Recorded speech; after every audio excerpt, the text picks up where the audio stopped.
నేను పెద్ద స్టార్ లాగా ఫీల్ అయిపోయి ప్రతిరోజు ఆ పనికి మన వాట్సాప్ స్టేటస్ తో పెద్ద స్టార్ లాగా ఎవరికి పెట్టుకుంటా చెప్పు.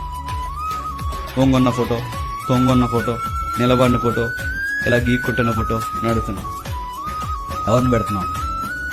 నువ్వు ఏది చేసినా నీ ప్రభుని ఎక్స్పోజ్ చేసేలాగా నీ స్టార్డమ్ ఉపయోగిస్తున్నావా?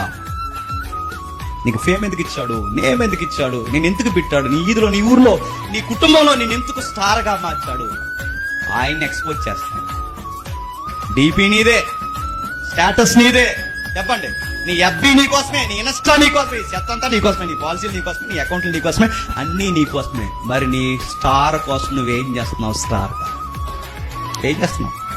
ఏం చేసింది చెప్పనా? మనం 25 వచ్చి చెప్పండి, బట్టలు వేసుకుని ఎక్కడ కొన్నావురా అని అడిగారంట. అక్కడ ఉన్నాను మెయిన్ రోడ్లో అన్నారు. అని అడుగుతున్నావు. ఇది కాదు నువ్వు ఎలగాల్సింది. నీ స్ప్రే కాదు, నీ బట్టలు కాదు, నీ వ్యవహారం కాదు, నువ్వు వచ్చే కేకులు కాదు, ఇవన్నీ కాదు. నువ్వు వెలుగు, నువ్వు వెలుగు.